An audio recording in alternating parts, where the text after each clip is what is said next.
Hi, and welcome to another episode of Hot Takes with me, the Silver Fox.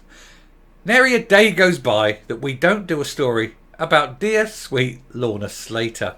She is comedy gold, honestly. She is absolutely brilliant value for money when it comes to doing YouTube videos, because every day she does something. And so, of course, another day dawns and we have another article about Lorna Slater.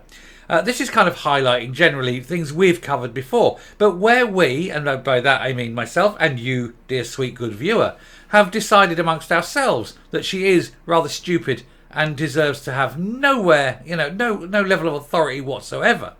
It seems other people are slowly coming to that sudden realisation. I mean, it's no surprise that when she left Canada, they held parties.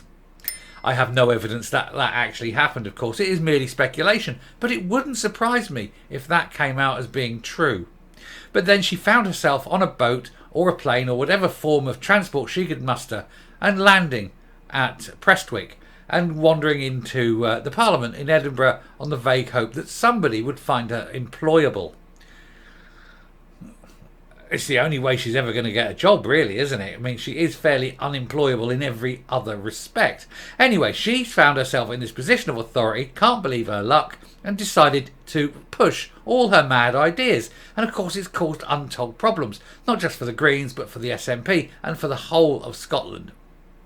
And now other people are wising up to Lorna. Have a look at this article. It's in The Scotsman. I read it this morning and sort of went, yeah, that needs to be shared. And so here I am, sharing it. I'm nothing if not generous. Here goes.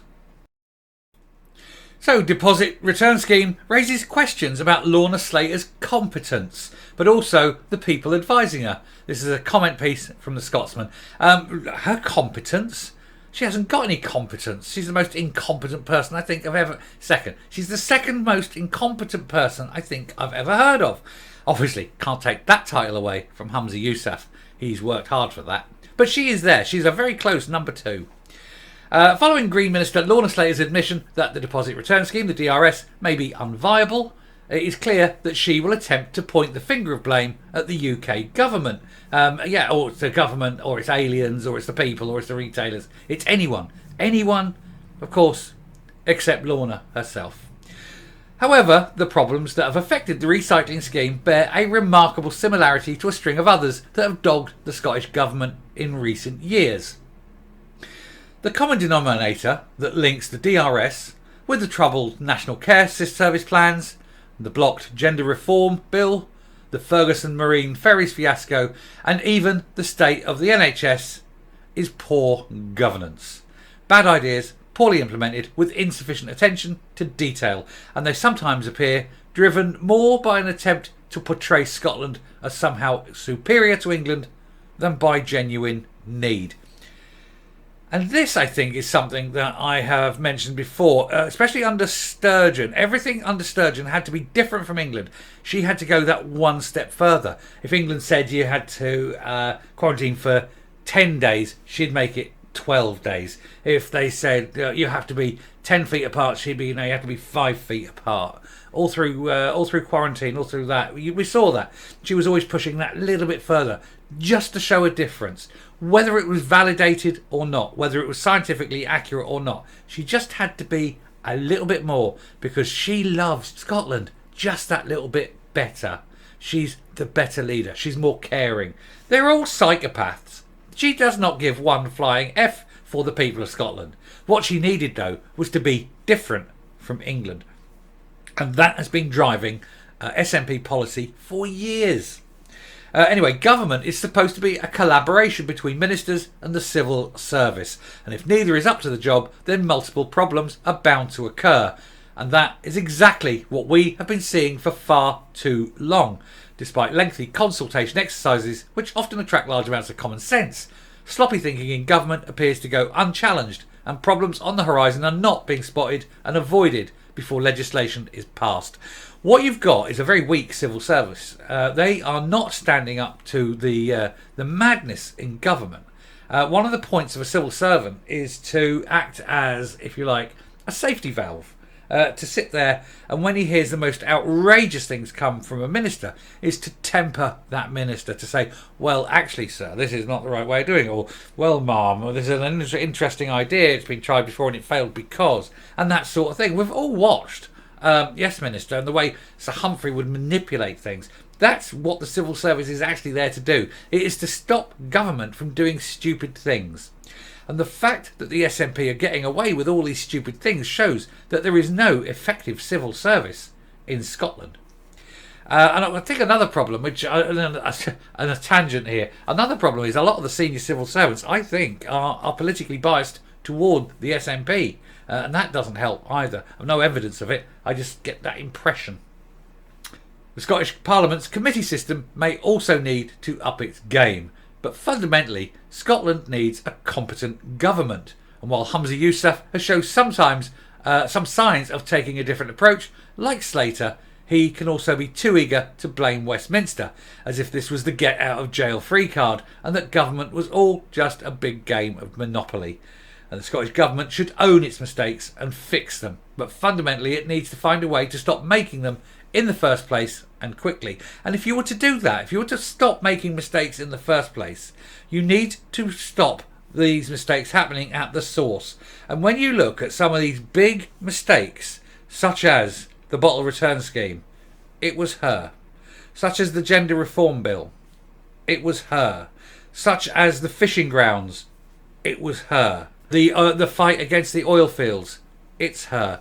All these things that the Scottish Government are proposing that are against what the vast majority of Scots want, that are against common sense, that aren't being pushed back by the civil service, they all seem to be coming from the Greens. And there's so few Greens. It's basically all out of the fetid little mind of Lorna Slater. But now people are starting to see through her. And in this case here, the Scotsman, which is not particularly anti-SNP. It's not something. It's a fairly neutral paper as it goes. I mean, it's not rabid like the National, for example, and it's not totally anti like the Scottish Daily Express, for example. It's fairly middling. But if even they are starting to slate Lorna Slater, oh, there you go. Didn't even realise I was saying that, slating the Slater. Then you know that something is amiss. And if they're doing it, how many other people are doing it? And there's people in the SNP are seeing it as well. Fergus Ewing, for example, is very famously anti-Green and anti-Slater particularly. But it's the problem that Scotland has got. It's got these morons that it could get rid of, but chooses not to. It would cost Humza Yousaf nothing to get rid of the Greens. All he has to do is not physically even get rid of them. He just has to abandon their policies. And they will take umbrage, and either they will leave or they will sit there and carry on in Parliament because they want the power. But it just means that you won't push any of these mad, bad, moronic, green, policies onto the people of Scotland. And that can only be a step forward. And as these people are starting to wise up to the Greens and to Lorna, it will become increasingly apparent, even to Humza Yousaf, that it is time to give them the old heave-ho. And I shall give me a heave-ho and finish this section and come up and we'll round off the video. Here goes. You really have to think that the days of the Greens in government must be numbered. Surely Humza Yousaf knows he could probably do a better job without them by running a minority government. Without them sort of being tied at the ankles to him and to the party, it may even loosen them up a bit. They may even gain a little bit more respect and support back. It's what any real leader would do. Being tied to a corpse is not the best way to make your escape from a difficult position. And that's where the SNP find them. And it's just ridiculous the things they come up with, and that the SNP back them. It's almost as though the SNP don't have any idea of their own. Make of that what you will. I mean, I can almost see that you're making your jokes up. That'll be in the comments section. Have that. Give me ideas. Make suggestions. Make suggestions for what the SNP can do next. Honestly, they couldn't be any worse than what they've got. Anyway, I shall round off there. Thank you very much for watching. If you like what you see here on the channel, please hit that subscribe button, ring that bell, leave a like, leave a comment, please share the video. And until next time, stay safe, stay well, And for God's sake, never vote Green. And goodbye.